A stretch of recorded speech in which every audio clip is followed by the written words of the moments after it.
अस्सलाम वालेकुम। सिटी से सवाल के साथ मैं हूं सैयद आयशा नाज। मेरे साथ मौजूद हैं नजम सेठी साहब। अस्सलाम वालेकुम। सिर साहब, इस वक्त आलमी मंजरनामे पर एक ही खबर चाहिए और वो है ओवल ऑफिस में होने वाली एक गुफ्तगू। क्या कहेंगे आप इसको? पंचिंग तो नहीं, वो पंचिंग तो वन साइड से हुई है। हाँ। दूसरी साइड ने अपने आप को डिफेंड करने की कोशिश की है, मगर डोनाल्ड ट्रंप और उसके वाइस प्रेसिडेंट ने ठीक ठाक पंचेस लगाए हैं और अपनी होम ऑडियंस जो थी रिपब्लिकन्स की, उनको बड़ा खुश किया उसके साथ। हाँ, वो अटैकिंग थे और वो पॉलिजेटिक भी थे और डिफेंसिव भी थे और थैंक यू भी कह रहे थे। लेकिन बस बहुत कुछ हुआ। सिर साहब, डिप्लोमेटिक कन्वर्सेशन जो तो खाया तो कुछ भी नहीं है। हाँ, पता नहीं क्या क्या हुआ वहाँ। वो अभी जेडी वांस सुन के तो हमने स्टेटमेंट सुनाई नहीं, जिस तरह से वो बात कर रहे थे और उन्होंने कहा कि आप लाउड नहीं बोले। उन्होंने सर ट्रंप ने इंटरवीन करके कहा कि वो ऊंची आवाज में बात नहीं कर रहे, आप सुने बात, आप बहुत ज्यादा बोलते हैं, आपके पास कार्ड्स नहीं है, आपके पास ऑप्शंस नहीं है, and there are so many things. पहली तो बात ये कि मुझे आपसे ये जानना है, डिप्लोमेटिकली इस तरह की आपने कभी मंजर देखा किसी स्टेज पर, वो भी एक इतना बड़ा ऑफिस हो जिसके बारे में कहा जा रहा है कि उन्होंने गुस्ताखी की, बदतमीजी की ज़ेलेंस्की ने, यूक्रेनी प्रेसिडेंट ने, अब ये नायब प्रेसिडेंट कह रहे हैं अमेरिका के। क्या यूक्रेनी प्रेसिडेंट ने डोनाल्ड ट्रंप को या अमेरिकी एडमिनिस्ट्रेशन की पॉलिसी शिफ्ट को समझने में गलती की, या उनको ट्रैप किया गया ट्रंप एडमिनिस्ट्रेशन की जानिब से? नहीं, मेरा ख्याल है असेसमेंट उसकी ये थी कि कोई शायद डोनाल्ड ट्रंप को मनवा ले। उसकी वजह यह है कि ये प्लान के तहत पहले फ्रेंच होके गया, फ्रेंच इमानुएल मैक्रोन होके गए यहाँ से। वो भी एक बात करके गए हैं कि we can't stop the war, Russia is an aggressor, European security जो है उसका ताल्लुक। फिर उसके बाद ब्रिटिश प्राइम मिनिस्टर भी होके गए। तो ये सब जो लाइन लगी हुई थी, ये एक प्लान के तहत आए थे वो।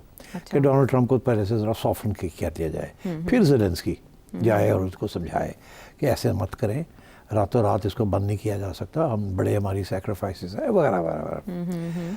अच्छा, अब ट्रंप जो है वो जिस किस्म का प्रेसिडेंट है, वो एक दफ़ा एक फ़ैसला कर ले वो पीछे नहीं हटता। अलबत्ता उस वक्त पीछे हटता है जब उसके मफाद में हो, अदरवाइज़ वो इम्प्रेस नहीं होता किसी से।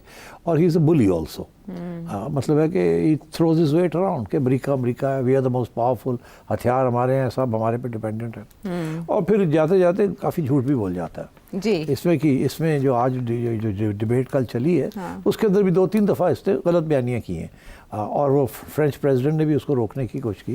फ्रेंच प्रेसिडेंट ने तो उसको हाथ पकड़ लिया यहाँ से। हाँ, तस्दीक की उनकी, बाकायदा फैक्ट्स करेक्ट किए कि ऐसा नहीं, ऐसा है। और इसी तरीके के साथ इसने भी कोशिश की, फिर इसने अपना हाथ रोक लिया। ये जो ब्रिटिश प्राइम मिनिस्टर है, कीयर स्टारमर।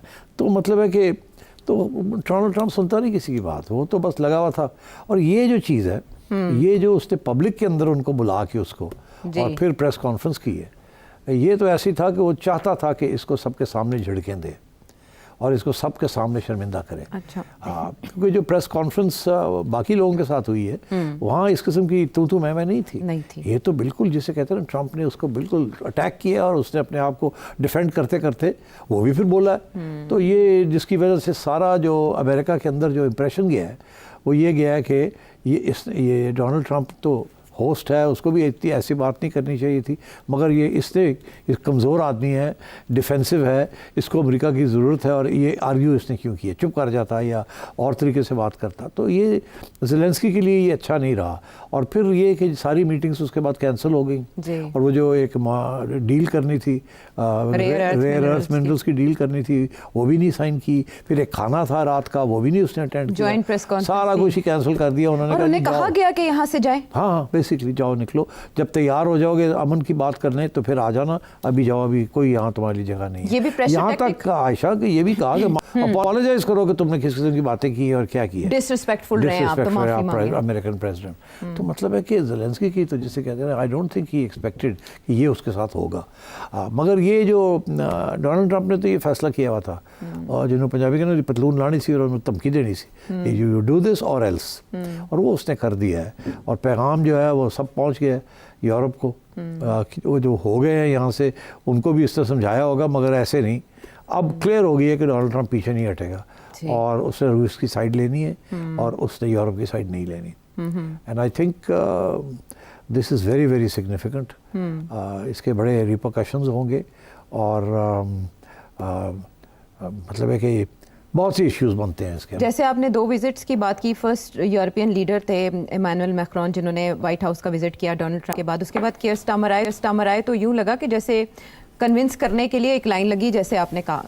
तो जो ज़ेलेंस्की थे उनके इस कॉन्फिडेंस की वजह इन्हीं यूरोपियन लीडर्स को उनके पीछे खड़े होना था कि वो आके बैठे और उन्हें यह एतमाद था कि मैं कन्विंस कर लूँगा, क्या बैकिंग थी उनकी? नहीं, बैकिंग तो थी ना, ये मैंने कहा ना, एक प्लान के तहत वो पहले आए सॉफन करने के लिए, रास्ता बनाने के लिए, इसके लिए जी। फिर ये आया कि इसका ये ख्याल था कि उन्होंने कोई मरम पट्टी कर ली होगी, ट्रंप को कुछ समझा लिया होगा, इतना अग्रेसिव नहीं होगा। मगर ट्रंप तो बिल्कुल ही उसके बरक्स हो गया ना। लेकिन उस बातचीत में क्या डोनाल्ड ट्रंप की जानिब से इस तरह का रवैया नहीं रखा गया होगा, मैसेज नहीं गया होगा कि स्टामर को या इमैनुअल मैक्रोन को? उस तरीके से नहीं गया होगा ना, उन्होंने भी इस तरीके से बात नहीं की होगी ना। डोनाल्ड ट्रंप ने एक दफ़ा बात कर दी होगी, उन्होंने सुन ली होगी, वो आगे उन्होंने जवाब छोटा मोटा दे के चुप कर गए होंगे। ये तो आर्ग्यू करता रह गया ना, ये तो उससे बहस शुरू कर दी। आपके ख्याल में अगर बहस ना करते, खामोश रहते, तो फिर इस किस्म की प्रेस कॉन्फ्रेंस ना होती। अब तो एक ज़ाती इशू बन गया है between Donald Trump and Vance एक तरफ और एक तरफ ये। अब तो जिसे कहते हैं ना कि एक तू मैं हो गई है ना, जिससे अब डिप्लोमेसी में तो ये चीज़ होती नहीं है। डिप्लोमेसी में तो कम से कम बात की जाती है पब्लिक में, और प्राइवेटली भी इशारे किए जाते हैं और हिंट्स की जाती है। तो इसने तो पब्लिक में बैठ के ज़ेलेंस्की को बेसिकली बूटेड हिम आउट। तो अगर एक प्राइवेट मीटिंग पहले हो जाती तो ज़्यादा बेहतर नहीं था? ये रिपोर्टर्स के सामने इस तरह की गुफ्तो शुनीद ये प्लान्ड था ऑब्वियसली डोनाल्ड ट्रंप की तरफ से? जब प्रेस कॉन्फ्रेंस होती है, ये व्हाइट हाउस पे प्रेस कॉन्फ्रेंस की है ना उसने जी, तो जाहिर है इससे पहले भी प्राइवेट बात हुई होगी। और मगर यहाँ आके डोनाल्ड ट्रंप ने तो अपना वही मौक़िफ़ इख्तियार किया। अब यहाँ अगर ज़ेलेंस्की इसको और डिप्लोमेटिकली इसको कोई और तरीके से भी हैंडल कर सकता था, उसने नहीं हैंडल किया। वो तो उसने जैसे कहना वो तो आर्ग्यूमेंट में पड़ पड़े यहाँ। ये कोई जगह नहीं थी ये आर्ग्यू करने की। डोनाल्ड ट्रंप ने तो प्रेस को बता रहा था कि अमेरिका का मौक़िफ़ क्या है। इसने वहाँ टुक इशू विद डोनाल्ड ट्रंप। ये नहीं करना चाहिए था। तो 2 वर्सेस 1 क्यों, मतलब 1 on 1 क्यों? बाकी सारी मीटिंग्स 1 on 1, यहाँ पे 2 versus 1। नहीं, 2 versus 1 वहाँ तो और भी बड़े लोग बैठे हुए थे ना, सारी ट्रंप की टीम थी वहाँ। हाँ, लेकिन उधर सिर्फ अकेले थे यूक्रेनी प्रेसिडेंट। प्रेस कॉन्फ्रेंस में ही होता है ना कि सारे लोग आ जाते हैं। अब अगर शहबाज शरीफ साहब प्रेस कॉन्फ्रेंस करेंगे तो कैबिनेट बैठी होगी ना। हाँ, लेकिन वो जिस तरह जेडी वैंस कर रहे थे उस तरह से तो कोई पार्टिसिपेट नहीं कर रहा था, बल्कि वो ट्रंप से ज़्यादा वो जेडी वैंस जो है उसको ज़्यादा तकलीफ इसलिए है बिकॉज उसके ऊपर भी अटैक आई है ना। ज़ेलेंस्की ने उसको भी अटैक किया। ये कोई जेडी वैंस तो कभी गया ही नहीं वहाँ यूक्रेन। उन्होंने यही पूछा। हाँ, उन्होंने कहा कि तू बोलना क्या यूक्रेन से, भाई तू तो कभी गया ही नहीं, देखिए ही नहीं। उससे फिर आगे से बात कर दी कि हमें पता है जो लोग वहाँ जाते हैं आप बुलाते हैं उनको, आप प्रोपेगेंडा के लिए बुलाते हैं। वो फिर उसने हिट बैक किया, तो ये became a bit personal. I think जब भी ये डिप्लोमेसी पर्सनल हो जाती है फिर कोई बैक ट्रैकिंग, पीछे हटने की गुंजाइश नहीं होती। एंड आप अमेरिका के साथ बात कर रहे हैं, वो बुली है, वो ऊपर से डोनाल्ड ट्रंप बुली का बुली है, तो वहाँ you do not, you just have to take it. और आपने अगर लड़ाई झगड़े करने तो फिर जाए ना वहाँ। क्या करने गए थे आप? आप वहाँ मनाने गए थे या लड़ने गए थे? You don't fight with America.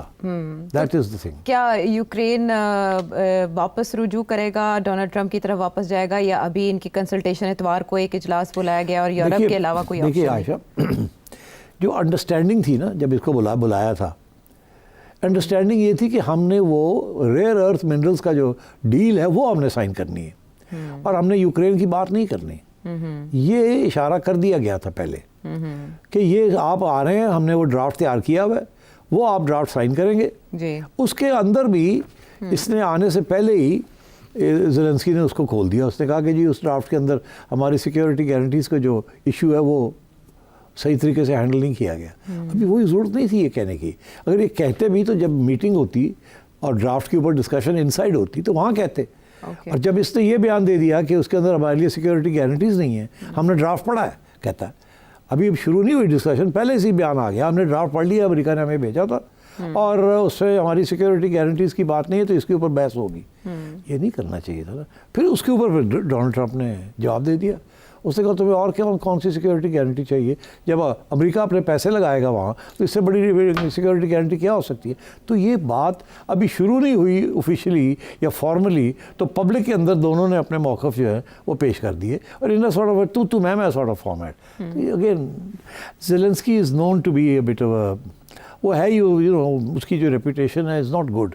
He is also a dictator by western standards, वो डिक्टेटर है। इलेक्शन कराने थे, उससे इलेक्शन नहीं कराए और इमरजेंसी डिक्लेयर करके बैठ गया। फिर वो चाहता है कि जितनी देर ये वॉर चलेगा उतनी देर उसको कोई नहीं हिला सकता। तो ये भी उसके बारे में शक है कि ही डजंट वांट पीस, वो अमन चाहता ही नहीं है, वो चाहता है कि ये जंग वंग हो। अच्छा, उधर से डोनाल्ड ट्रंप का जो मेन इशू है वो यही है कि अब उसने अपनी इलेक्शन इस चीज़ के ऊपर जीती है ना कि मैंने अब जंगें नहीं करनी, ना जंगें नहीं मैंने सपोर्ट करनी, ना अमेरिका के पैसे ज़ाया करने हैं इन फॉरेन एडवेंचर्स। और इसीलिए वो 390 बिलियन जिसके ऊपर ब्रिटिश प्राइम मिनिस्टर ने कहा नहीं it's not 390 billion, it's about 190, 390 नहीं है, 350 नहीं है, 350 बिलियन हाँ नहीं है। मगर उसने सुनी उसकी बात और फिर 3 दफ़ा वही बात कही, 350 बिलियन, तो ये डोनाल्ड ट्रंप है ना। हाँ, so this is what happened there and I think अब जो हो गया सबको पता क्या हो गया। लेट्स डिस्कस के इसके कॉन्सिक्वेंसेस बिल्कुल क्या होंगे इसके कॉन्सिक्वेंसेस। और यूक्रेन प्रोजेक्ट से तो अब अमेरिका इसी बहाने मुकम्मल अलग हो गया, मुकम्मल अलग हो गया। वो बेलारूस का प्रेसिडेंट भी रूस के साथ है, जो पुतिन जो है बहुत खुश है, जाहिर है। क्योंकि जो डोनाल्ड ट्रंप जो बात कह रहा है वो ये कह रहा है मोटी बात कि अब पहले सीज़ फायर हो जाए जी। उसके बाद जो इलाके रूस ने ले लिए, कब्जा कर लिया वो रूस के हो जाएंगे, उसके इन्फ्लुएंस में आ जाएंगे, वो एक किस्म की बफर जोन बन जाएगी, ठीक। और जो बाकी इलाके हैं वो रहे यूक्रेन के पास, और यूक्रेन जो है वो नेटो का मेंबर नहीं बनेगा क्योंकि रूस के 2 ऑब्जेक्शंस थे। एक ये था कि ये जो इलाके रूस ने लिए ये एक यहाँ रशियन स्पीकिंग पॉपुलेशंस हैं, because don't forget Ukraine used to be part of Soviet Union. इस Ukraine used to be the most important state of the Soviet Union, USSR जो होती थी, तो सोशलिस्ट रिपब्लिक्स। तो यहाँ सबसे ज़्यादा न्यूक्लियर आर्सेनल भी यूक्रेन के अंदर था। बाद में जब डिसमेंटलिंग करनी पड़ी तो यहाँ से सारे एटॉमिक वेपन्स रिमूव करने पड़े and missiles and so on. तो Ukraine is a very rich country in minerals and in other wealth and was also a very armed country under the Soviet Union. मगर हुआ ये कि जब Soviet union breakup किया तो उस वक्त वहाँ के प्रेसिडेंट से गोर्बाचोव ने जो डील की, उस वक्त प्रेसिडेंट क्लिंटन से पहले बुश था, जॉर्ज बुश। उस 90 में ये सोवियत यूनियन 89-90 में ब्रेकअप हुआ। उस वक्त इन वेस्टर्न पावर्स ने अप्रोच किया गोर्बाचोव को कि जर्मनी जो है वो डिवाइडेड था ईस्ट एंड वेस्ट, उन्होंने कहा जी इनको यूनाइट होने दें, आप इजाज़त दे दें कि हम इनको यूनाइट कर दें। गोर्बाचोव ने आगे से कहा कि हाँ मेरी तरफ से कोई ऑब्जेक्शन नहीं है, आप यूनाइट कर दें, क्योंकि जर्मनी एक बार जब हो जाता है तो बहुत स्ट्रांग हो जाता है। तो सोवियत यूनियन को हमेशा यही डर था कि अगर united Germany could pose a threat to the Soviet Union later on. तो उसने कहा अगर हाँ एक सूरत में कि आप ये जो सारा ईस्टर्न यूरोप है अब आज़ाद हो जाएगा, इसको आप नेटो शेटो में नहीं लेंगे आप। अगर वार्सो पैक्ट जो कि सोवियत यूनियन के साथ जो एक समझौता था जिसका हिस्सा थे ये सारे रियासतें, वो अब वार्सो पैक्ट में नहीं होंगे तो फिर नेटो में भी नहीं होंगे। तो इनको आप अलग रियासतें बनती है बने, मगर आप कोई नेटो के अंदर आप नहीं लेंगे, because NATO is anti Soviet, anti Russia. तो उन्होंने कहा जी आप अपना जो डिफेंस सिक्योरिटी है वो आप मेहरबानी करें यूक्रेन और ईस्टर्न यूरोप के बाहर ही रखें, उनको अंदर नहीं लेके आना। उस कंडीशन के ऊपर हम आपको अपोज नहीं करते, आप जर्मनी को इकट्ठा कर लें। तो इन्होंने वादा कर दिया, और वादा तो कर दिया, मगर जैसे ही ये जर्मनी यूनाइट हो गया तो प्रेसिडेंट क्लिंटन आया वाइट हाउस में, बिल क्लिंटन 94 में बिल क्लिंटन ने धक्का दिया कि आप नेटो को एक्सपेंड कर दें, यूरोपियंस को कहा, और कहा हम आपको बैक करते हैं। तो American banking for NATO for एक नेटो एक्सपेंशन स्टार्टेड। तो एक एक करके इन्होंने जो वहाँ ईस्टर्न यूरोप के कंट्रीज थी उनको नेटो के अंदर लाए और उनको यूरोप का भी हिस्सा बनाना शुरू कर दिया। रशिया को बड़ी तकलीफ हो रही थी, मगर रशिया ने कहा, इन्होंने कहा जी ये सिर्फ 3-4 मुल्क हैं, पोलैंड है, चेकोस्लोवाकिया है, ये है, इनको ही हम करेंगे, इससे आगे हम नहीं जाएंगे। मगर इन्होंने रुके नहीं वहाँ, तो ये चलते गए और रूस परेशान होता गया कि यार ये क्या हो रहा है। ठीक। और इवेंचुअली क्या हुआ कि क्लिंटन के बाद भी जो रिपब्लिकन एडमिनिस्ट्रेशंस आई उन्होंने भी ये neocons and these people all push for expansion of NATO. इस हद तक कि जब यहाँ बात आई तो रूस ने कहा यूक्रेन जो है ये नहीं जाएगा नेटो में। ये बिल्कुल नहीं जाएगा, ये हमारे बॉर्डर पे है और we have threatened by this. और हमारी इनके साथ झगड़ा है on the Russian speaking people of the Ukraine, जो कि ऑटोनॉमी मांग रहे थे ठीक। और रशिया उनको सपोर्ट कर रहा था। तो उसके ऊपर ये झगड़ा चला और रूस ने कहा नहीं, we will not allow it, जिसकी वजह से Europeans and Americans backing Ukraine and a dictatorship in Ukraine को सपोर्ट किया अगेंस्ट रशिया। अच्छा। तो ये वॉर उस वक्त ये शुरू हुई 2-3 years ago, और उसमें फिर American have been backing the NATO countries and Europe. मगर इशू ये बना कि जब डोनाल्ड ट्रम्प ने आया तो इससे पहले से कहना शुरू कर दिया सर कि मेरा जो मेन प्रॉब्लम है वो चाइना है, रशिया नहीं है। यूरोप का रशिया हो सकता तो उनके बॉर्डर पे है, मेरा जो प्रॉब्लम है वो चाइना है। तो ये रशिया के अंदर मैं नहीं इन्वॉल्व होना चाहता, आपकी जो जंग है रशिया के साथ, और ये फ़ायदा भी कोई नहीं आपको इसका। So he made it clear to the Europeans कि पहली बात तो है कि मैं आप बहुत पैसे दे रहा हूँ आपकी डिफेंस के लिए, नेटो के लिए। एक तो ये है कि मैं इतने पैसे अब नहीं दे सकता। ये उसका ओवरऑल प्लान भी है ना कि एक्सपेंडिचर्स, फॉरेन एक्सपेंडिचर्स कम किए जाएँ। इनवर्ड पॉलिसी है। हाँ, इनवर्ड पॉलिसी, मैं अपने आवाम के ऊपर अपने टैक्स पेयर्स के पैसे बाहर नहीं लगेंगे। और वो एक्चुअली देना चाहता है अमीर लोगों को वहाँ टैक्स कट्स। वो कहता है मैंने टैक्स की रेट्स गिराने हैं अमीरों के लिए, वो जो लॉस होगा रेवेन्यू वो मैं पूरा करूँगा, यूएस एड खत्म करूंगा, जंगें जो हो रही हैं जहाँ पैसे दे रहे हैं वो मैं खत्म करूंगा। तो उसने बनाया हुआ पूरा अपना प्रोजेक्ट प्लान। अच्छा, अब ये यूरोपियंस जो हैं ये दे नहीं रहे हैं, ये जितने पैसे इनको अपनी डिफेंस के लिए देने वो दे नहीं रहे हैं, और ये अमेरिका के ऊपर डिपेंड कर रहे थे। तो अब पसूड़ी पड़ गई, अब हम क्या करें? डोनाल्ड ट्रम्प ने क्लियरली कह दिया कि मैंने नहीं सपोर्ट करनी वो। अब ये जो अब हुआ है ये तो जैसे कहते हैं पानी फेर दिया। वो जो पहले होके गए हैं 2-3 लोग, वो तो उनकी तो वहीं उड़ गई होगी, अब तो कोई रास्ता नहीं रहा इसके बाद। उस वक्त तो शायद ये थी कि शायद थोड़ा बहुत मना लें, ये कर लें, वो कर लें, और वो भी आए, आपने देखा कितने वो तरीके से वो आए और आके बैठे ही बहुत मीठे अंदाज में बात की। और ये जो ब्रिटिश है ये तो बिल्कुल जैसे कहते हैं ना गुलामों की तरह आके बैठ गए, और जो हम किंग चार्ल्स की तरफ से खत लेके आए हैं और ये देखिए ना ऐसा तो कभी हमने किया नहीं है, ये तो बहुत ऑनर है, उसको फ्लैटर कर रहे थे। तो उन्होंने कहा हाँ दिखाए ना, हाँ ठीक है बड़ा मैं आऊँगा। डोनाल्ड ट्रम्प बड़ा गैम्बलर नहीं है, इज अ हार्ड कोर बुली। तो उसने सब समझता है इन चीज़ों को। तो वो सॉफन अप नहीं हुआ। तो अब वो गोरे भी, ब्रिटिश भी वापस चले गए, फ्रेंच भी वापस चले गए।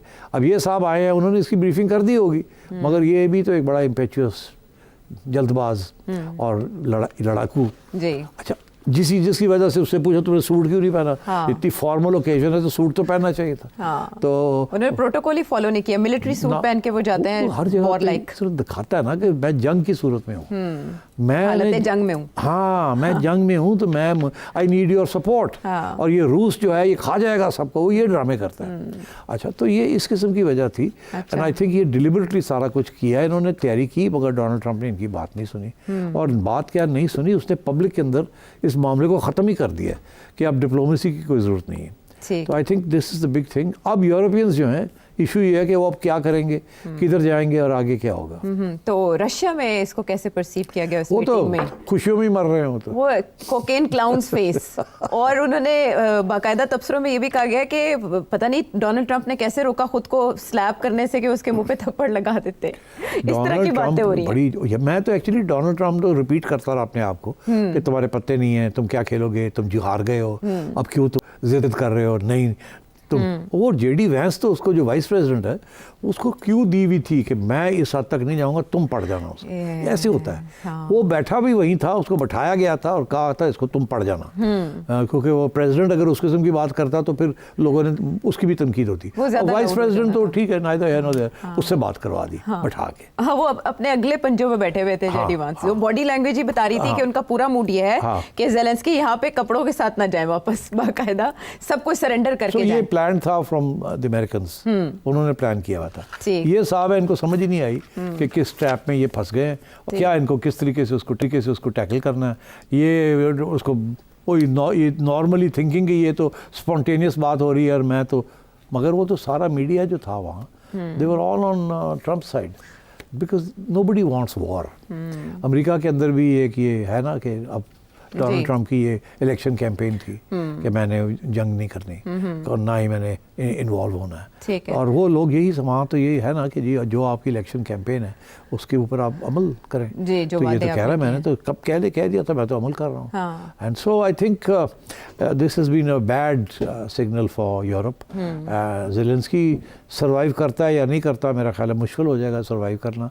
इसके लिए ज़ेलेंस्की के लिए पीछे हटना मुश्किल हो जाएगा। ट्वीट्स तो बहुत किए गए हैं यूरोप की तरफ से उनकी हिमायत में, कनाडा ने भी सब ने किए, हाँ, क्योंकि सबके स्टेक्स हैं वहाँ। तो क्या अपने बजट में ये डिफेंस का कट अब यूरोपियंस लगवाना अफोर्ड कर सकते हैं? नहीं, वो तो कह रहा ना कि ब्रिटिश प्राइम मिनिस्टर ने तो कह दिया ना कि ये हम बढ़ाएंगे जी, और ऑलरेडी उसने ऑर्डर्स भी दे दिए हैं कि डिफेंस बजट बढ़ाओ। मगर 2-3 मुल्क हैं जो बढ़ा सकते हैं, बाकी तो European economies can't afford it. उसमें तो ऐसी इकोनॉमीज हैं जो कि बाकी ये जो अमीर इकोनॉमीज लाइक जर्मनी उनसे पैसे लेते हैं सर्वाइवल के लिए। तो यूरोप का वैसे ही हाल बुरा हुआ है, ठीक है ना। तो उनके पास तो वैसे ही पैसे नहीं है और उन्हें आदत नहीं है डिफेंस एक्सपेंडिचर्स की। सेकेंड वर्ल्ड वॉर के बाद तो वो America has been looking after European security. तो ये तो सारे पैसे जो हैं ये सोशल वेलफेयर स्टेट्स बनाई हुई हैं इन्होंने। अब वो वेलफेयर काटनी पड़ेगी ना, या टैक्सेस बढ़ाने पड़ेंगे अमीरों के ऊपर। और लेबर पार्टी ने तो ऑलरेडी मैनिफेस्टो में भी है कि अमीरों के ऊपर टैक्स बढ़ाएंगे वो।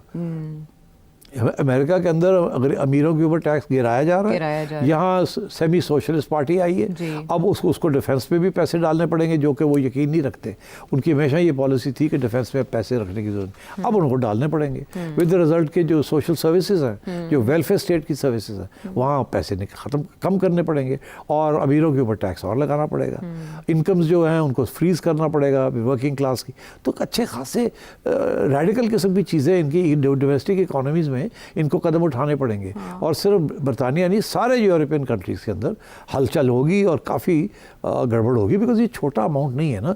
2%, 1.5% ऑफ GNP ये दे रहे हैं। जब इसको डबल करेंगे तो अच्छा खासा कट लगेगा, डज लगेगी, टेंट पड़ेगी, पैसे कहाँ से आएंगे। और ये जो इस तरह के मामलात हैं, काफ़ी अर्से से चलती है अमेरिकी पॉलिसी और उसको फिर इस तरह से रिवर्स किया जाना, अमेरिका का जो इमेज है आलमी सतह पर, उस पर ये चीज़ें और इस तरह की बातचीत किस साज होगी? किसके ऊपर? आलमी सतह पर अमेरिका का एक इमेज है इस तरह के मामला। अब समझ आ गई ना सबको कि डोनाल्ड ट्रंप के साथ पंगा नहीं लेना। डोनाल्ड ट्रंप जो कह रहा है ये करेगा, हाँ बाद में चेंज कर ले। उसकी एटीट्यूड यही है ना, पहले तो वो आता है विद अ हैमर जी, वो पहले आपको अपनी बात मनवाता है या धमकी देता है, उससे पीछे नहीं हटता। उसके बाद फिर वक्त के मुताबिक देखता है कि उसकी पॉलिसी कामयाब हो रही है कि नहीं। अगर हो रही है तो चलता है, अगर नहीं हो रही तो यू टर्न ले लेता है। अभी भाई आपको तो पता ही है, अभी हाल ही में इसने इतनी पॉलिसीज अनाउंस की हैं, उनमें से एक पॉलिसी भी अभी तक इम्प्लीमेंट नहीं हुई, मुकम्मल तौर पर नहीं हुई। कहीं तो अदालतों ने रोक दिया उसको, कहीं कनाडा बात नहीं मान रहा, कभी मैक्सिको, सब कुछ होल्ड किया है। और अभी चाइना के साथ तो बातचीत ही शुरू नहीं हुई, तो मतलब मगर उसने पहले फायरिंग कर दी है। अच्छा, वो सिर्फ धमकी देने के लिए, ताकि जो लोग आए वो पहले से जरा, ये उसके लिए बड़ा इंपॉर्टेंट था। उसको पता था यहाँ मेरी धमकी चलेगी, चाइना के साथ नहीं चल सकती, रूस के साथ नहीं चल सकती, किसी और के साथ नहीं चल सकती। यहाँ उसने कहा इधर मैं शो करूँ कि मैं, तो ये it is a lot of it is acting, a lot of it is political game playing. States खेलती हैं ऐसे, और Donald Trump is the master of bluffing. ठीक, ब्लफ भी करता है और उसके बाद धमकी भी देता है। हाँ ठीक है, लेकिन उनका मामला ऐसा है कि यूरोपीय यूनियन हो या अमेरिकी डीप स्टेट, सभी इस वक्त पस मंजर डोनाल्ड ट्रंप और उनकी पॉलिसीज का सिक्का चल रहा है। वापस आते हैं एक ब्रेक के बाद।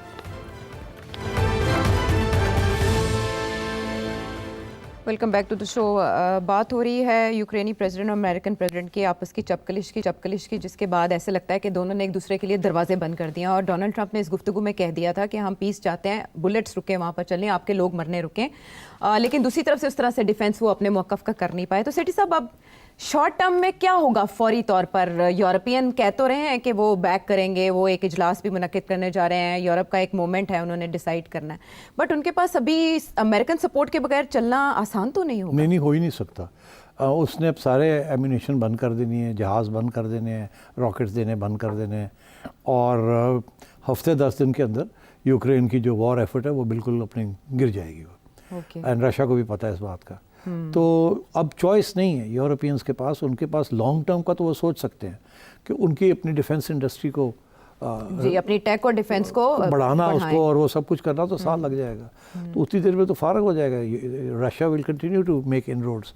ये तो जंग नहीं कर सकते Ukrainians without American weapons. Lose कर जाएंगे मजीद। तो वही तो और भी जगह वो ले लेंगे ना, टेरिटरी और भी ले लेंगे। बाद में वो टेरिटरी रिकवर नहीं हो सकती। नहीं हो सकती। तो मुझे ऐसे लगता है कि अभी ये लोग सब मिलेंगे, बात करेंगे, और मेरा ख्याल है जो इसमें से निकलेगी बात, ये कल मिल रहे हैं ना ये लोग सारे यूरोप, और उधर वो जाहिर है पहले तो यही ज़ेलेंस्की को कहेंगे तू की कीता है मरवाता ही ऐसा भी कदी गल करी दी अजी तो ठंडा करके आए सा, कुछ थोड़ी जी डिप्लोमेसी करनी सी, कुछ थोड़ी सी गुंजाइश छोड़नी सी, कुछ सीज़ फायर की गल करनी सी, कुछ हल्की जी गल्लां करनी सन, थोड़ा जिहा डाउट रहने देना सी ताकि बात चलती आगे। तुमने तो ब्लॉक कर दिया सारा कुछ। जिस तरीके से वो आगे से कह जी उसने मुझे मौका ही नहीं दिया, उससे ये कर, इवेंचुअली होगा क्या, यूरोपियंस आपस में बैठ के सर पकड़ के बैठ जाएंगे। तो यही फैसला होगा कि चलें अभी सीज़ फायर कराते हैं। अच्छा, let's agree to a ceasefire. Okay, हाँ, उसके साथ हमें ब्रीदिंग स्पेस मिल जाएगी। अब उस सीज़ फायर के दौरान हम फिर अमेरिका के साथ बात करेंगे। अच्छा, सीज़ फायर के साथ ये तो नहीं होगा ना कि वो और आगे आ जाएंगे रशियंस और ये रुक जाएगी। मुआहिदा होगा एक सीज़ फायर हम इतनी का? देर में कुछ हथियार इकट्ठे करेंगे, कुछ ऑर्डर करेंगे पाकिस्तान से, इंडिया से, इधर उधर वगैरह वगैरह आपको देने के लिए। तो अभी तो स्टेटस को रोक दो, इसको और ख़राब ना होने दो। अच्छा, ठीक। तो अभी मेरा ख्याल है पहला यही होगा कि let's move towards a seize fire, कोई कॉन्फ्रेंस करें जिसके अंदर सीज़ फायर हो, और डोनाल्ड ट्रंप कामयाब हो जाएगा ये सीज़ फायर कराने में। अच्छा, उसके बाद मेरा ख्याल है कि डोनाल्ड ट्रंप का और ज़ेलेंस्की का आगे काम करना मुश्किल हो गया। तो फिर ज़ेलेंस्की को जाना होगा। So America will want regime change. America कोशिश करेगा, यूरोपियंस को कहेगा कि आपके लिए, आपकी डिफेंस के लिए नेटो की जो कुछ हो चुका, हम थोड़ी बहुत कंट्रीब्यूशन आगे करते रहेंगे, और ज़ेलेंस्की को डिच करो। अच्छा, अभी हमारे साथ मसला बन गया इसका, और जब तक ये है उस वक्त तक कोई सीज़ फायर भी नहीं रहेगी, ये गड़बड़ भी कर सकता है। इसने हमेशा कोशिश की है कि जंग जारी रहे, क्योंकि ये उसके बगैर ये रह नहीं सकता। तो इसको आप छुट्टी कराएं, राइट, इसको आप निकालें, कोई ऐसा बंदा लेके आए जो कि फिर ये अमन की बात करे, और उसके साथ हम बात आगे बढ़ा के इस मामले को ख़त्म करें। और जहाँ तक आपकी सिक्योरिटी का मामला, आप फिक्र ना करें, मैं जिम्मेदारी लेता हूँ कि Russia is not going to be a threat to you. Okay. So ये इस किस्म की बातें आगे चलेंगी, लोग आएंगे जाएंगे, बात चलेगी, but I think the first immediate objective will be a seize fire. Zelensky को अग्री करना पड़ेगा टू अ सीज़ फायर। अच्छा, तो उसके बाद मेरा ख्याल है अगला कदम होगा ज़ेलेंस्की को जाना पड़ेगा। ठीक है, he can't stay on. Okay, he is a war leader. वो वॉर लीडर पीस लीडर नहीं बन सकता।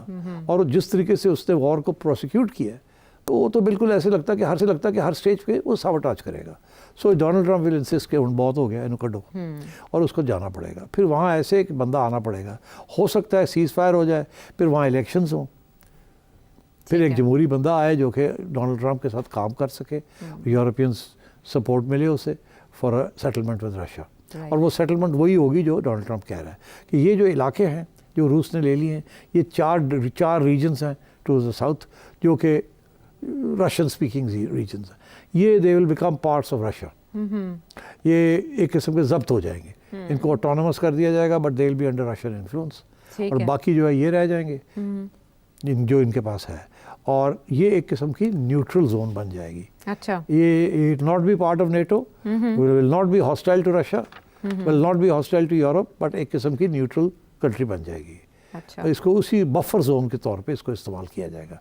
It can not be used as a base against Russia. तो इस बेसिस के ऊपर आगे जाके बातचीत होगी। तो इस तरह से तो यूरोप को एक फेस सेविंग मिलेगी, और ये तो डोनाल्ड ट्रंप का प्लान उस दूसरी तरह से इंटरप्रेट हो जाएगा, like win win Donald Trump के लिए दोनों तरह, कान को इधर से पकड़ने के बजाय उधर से पकड़ा डोनाल्ड ट्रंप के लिए तो विन विन होगी ना, बिकॉज डोनाल्ड ट्रंप जो है उसका फोकस हो जाएगा once this is cleared up, तो वो फिर चाइना की तरफ उसका फोकस होगा ना, वहाँ इश्यूज है उसके। हाँ, तो यूरोपी फिर तो कुछ भी ना कर सके इस तरह भी, कुछ नहीं कर सकते। तो फिर फेस सेविंग की कोशिश करेंगे। नहीं, मैं तो आपके आगे जा रहा हूँ। फेस सेविंग अब यूरोप की क्या होनी है, वो तो आपस में लड़ रहे हैं। वहाँ तो यूरोप EU जो है वो कमज़ोर हुआ है। अब वहाँ एक नया मूवमेंट चलेगी, वो ये है कि अब और वो ज़्यादा रीज़न है कि हम यूरोपियंस इकट्ठे हो जाएं। अच्छा। वो कल को एक करके और ही हम कमज़ोर हो जाएं। हाँ। तो लेट्स स्ट्रेंथन EU।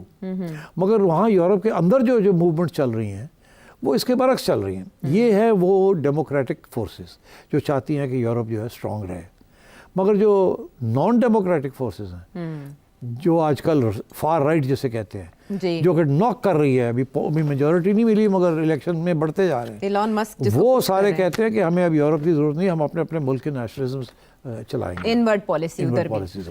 तो ये अंदर वहाँ ये हो रहा है, बाहर वो जो इस वक्त जो लोग हैं वहाँ के लिबरल पार्टीज जो हैं वो कोशिश कर रही हैं कि नेटो रहे, यूरोपियन यूनियन रहे, मगर नेटो की आवाज़ भी कम होती जा रही है दिन ब दिन, और यूरोपियन यूनियन की आवाज़ भी कम होती जा रही है। ऐसी डोमेस्टिक पॉलिटिक्स शुरू हो गई है कि हर it's every country for itself. Right, ठीक है। तो यूक्रेन वॉर का लूज़र कौन कौन है ये आपने जाना, और इसमें रशिया को कफ़का है, और रशिया में डोनाल्ड ट्रंप के आने की खुशियां और शादियां इसीलिए बजाए जा रहे हैं कि इसमें वो काम जो रूस खुद ना कर सका वो डोनाल्ड ट्रंप ने उनके लिए कर दिया। वापस आते हैं ब्रेक के बाद। Welcome back to the show. अब मकामी सियासत की तरफ आते हैं, और हुकूमत का जैसे ही 1 साल मुकम्मल हुआ, अपनी अपनी कारकर्दगी के बारे में बातें की गई, दावे किए गए। ऐसे में जॉइंट सेशन बुलाने का फैसला किया गया है 10 मार्च को, और इसमें प्रेसिडेंट ऑफ पाकिस्तान आसिफ अली जरदारी साहब खिताब करने जा रहे हैं। लेकिन अजीब बात यह कि 1 साला कारकर्दगी की रिपोर्ट उन्होंने हुकूमत से मांग ली है, जिसमें वो माशी कारकर्दगी का भी एक जायज़ा पेश करेंगे, और अपोजिशन का एहतजाज भी इस मौके पर मुतवक्की है। तो खिताब शायद मुख्तसर रखना पड़े, 20 से 25 मिनट। क्या होगा इस मौके पर आपके क्या? पहली बात तो ये है कि प्रेसिडेंट साहब स्पीच खुद नहीं लिखते, उनका स्टाफ भी नहीं लिखता, ये हुकूमत लिख के देती है उनको। अच्छा, ये है रिक्वायरमेंट। ये प्रेसिडेंट साहब के पास पावर नहीं है कि वो अपनी बातें करें वहाँ। अच्छा। जो उनको लिख के दिया जाता है वो उसमें एक आध छोटी मोटी चीज़ वो डाल सकते हैं, मगर किसी सूरत में भी वो, क्योंकि ये प्रेसिडेंट जो है गवर्नमेंट के प्रेसिडेंट है, ये इमरान खान के प्रेसिडेंट नहीं है। अच्छा, तो इसलिए ये प्रेसिडेंट साहब जो है इनको स्पीच लिख के दे दी जाएगी, और ये बिल्कुल वही बात करेंगे जो उनको कही जाएगी या लिखी जाएगी। अच्छा, कोई छोटी मोटी बात शायद ऐड कर ले उसको अपनी तरह दिखाने के लिए। बाकी क्या ऑपोजिशन क्या करेगी? देखिए, ऑपोजिशन वही करेगी जो हमेशा करती है, कि प्रेसिडेंट साहब को बोलने नहीं देगी, शोर डालेंगे। अच्छा, प्रेसिडेंट साहब को डालने पड़ेंगे वो हेडफोन्स, और फिर वो बोलेंगे, जल्दी जल्दी अपनी स्पीच ख़त्म करने की कोशिश करेंगे, और ऑपोजिशन लगी होगी ठा ठा ठा ठा, शेम शेम शेम, लगे रहेंगे। सवाल ये है कि कौन देखने आएगा इस स्पीच को? कौन कौन आएगा? आमतौर पे तो इस किस्म की स्पीच पे सर्विस चीफ्स भी आते हैं जी, ठीक, मगर आजकल के हालात में पता नहीं है कि वो आएंगे या नहीं आएंगे। जिस किस्म की पीटीआई का रवैया है, टारगेटिंग कर रहे हैं, तो इसलिए I am not sure, I can't say. और अगर वो आएंगे तो शायद पीटीआई ये ना करे। ये बड़ी इंटरेस्टिंग बात है कि मेरा ख्याल है किसी सूरत में भी हाँ, पीटीआई उनके खिलाफ कुछ नहीं करेगी। पीटीआई जो है गवर्नमेंट के खिलाफ बोलेगी, मगर पीटीआई उनके खिलाफ नहीं बोलेगी किसी सूरत में। तो अगर वो आना भी चाहें तो कोई खतरा उन्हें कोई खतरा नहीं है, मगर ये ज़रूर है कि हमेशा ऐसे होता है, एक आध बंदा होता है जो गन डाल देता है। हाँ। तो ये कांट बी रूल्ड आउट।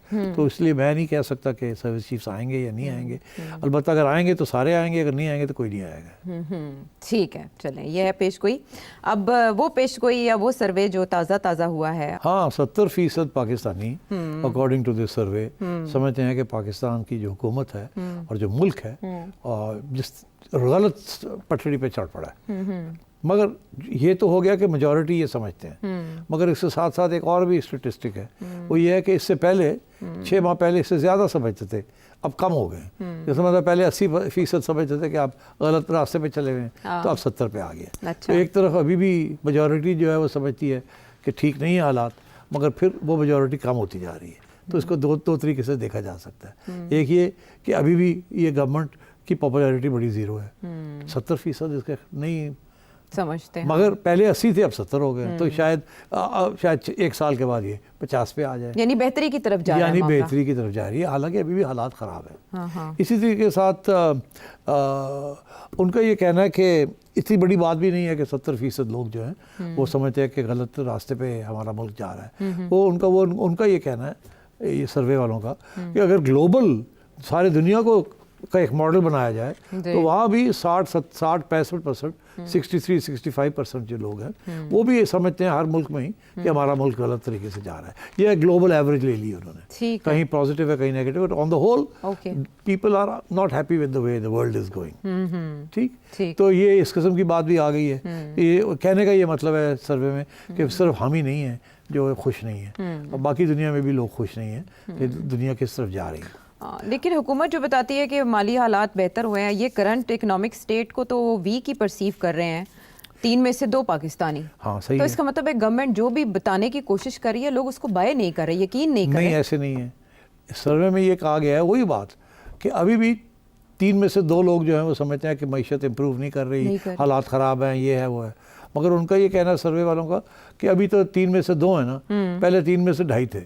अच्छा, तो वहाँ भी थोड़ी सी इम्प्रूवमेंट हो रही है।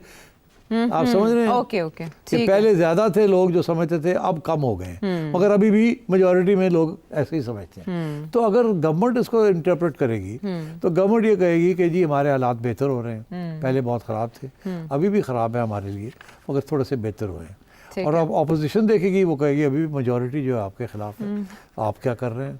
तो मतलब ये डिपेंड करता है आप किस तरीके से देखते हैं, अपनी अपनी तशरीह। अलबत्ता गवर्नमेंट का ये मौक़िफ़ रहा है कि हमें पता है कि हमारे हालात ख़राब हैं, हमें पता है हम अनपॉपुलर हैं, मगर हमारी ये कोशिश है कि अगले 2 साल में हम ये डिस्टेंस जो गैप है इसको हम कम कर लें, ताकि अगले 2-2.5 साल के बाद अगर इलेक्शन होती है तो हमारी कोई फाइटिंग चांस तो हो हमारी, क्योंकि अदरवाइज़ आज तो इलेक्शन नहीं करा सकते। तो यही उनकी कोशिश है कि ये जो 3 में से 2 हमारे ख़िलाफ़ हैं, ये साल 1.5-2 साल के बाद 1.5 रह जाएंगे। इसी तरीके के साथ 70% अभी समझते हैं गलत रास्ते पे हैं, शायद उस वक्त 50% समझेंगे। तो इलेक्शन में एक पॉइंट ऑफ व्यू पेश किया जा सकता है और अपने आप को बचाया जा सकता है। अच्छा। तो गवर्नमेंट की यही कोशिश है कि किसी तरीके के साथ अगले 2 साल काट लें हम, और आहिस्ता आहिस्ता जो इक्वेशन है उसको थोड़ा ठीक करते जाएं, और फिर आखिरी स्टेज के ऊपर हमें कोई ऐसे काम करें जिससे आवाम को के दिल जीत लें। और फिर अगर इमरान खान जैसे लोग बाहर भी आते हैं और इलेक्शन लड़ते भी हैं तो हमें रिक्शे करने की इतनी ज़रूरत नहीं पड़ेगी, हम on our own will be able to put up a good fight. ऐसा इस तरह के सर्वे ग्राउंड रियलिटी को रिफ्लेक्ट करते हैं एग्जैक्ट? मैं तो हमेशा बड़ा स्केप्टिकल होता हूँ। देखिए मैंने स्टेटिस्टिक्स किए हुए पढ़ा हुआ हूँ मैं, ये डेटास कैसे बनते हैं, सर्वेस कैसे होते हैं, I know little bit about these things. अच्छा, ये सवालों के ऊपर डिपेंड करता है। अगर जो सर्वेइंग एजेंसी है वो प्रो गवर्नमेंट है तो वो सर्वे ऐसे करेगी कि आपके हक में बातें आएंगी, उसकी इंटरप्रिटेशन। तो ये डिपेंड करता है किस किस्म का सवाल पूछा जा रहा है। अच्छा। और उसके ऊपर फिर डिपेंड करता है कि कितना बड़ा सैंपल है। तो ये छोटे छोटे सैंपल होते हैं। मैं इसलिए ये कह रहा हूँ कि इसके ऊपर भी ज़्यादा तवज्जो नहीं देनी चाहिए। अच्छा। इससे पहले जब इलेक्शन होने जा रही थी आयशा, तो इन्हीं के सर्वेज आ रहे थे जी, जो कह रहे थे कि नवाज शरीफ पॉपुलर होता जा रहा है। हाँ।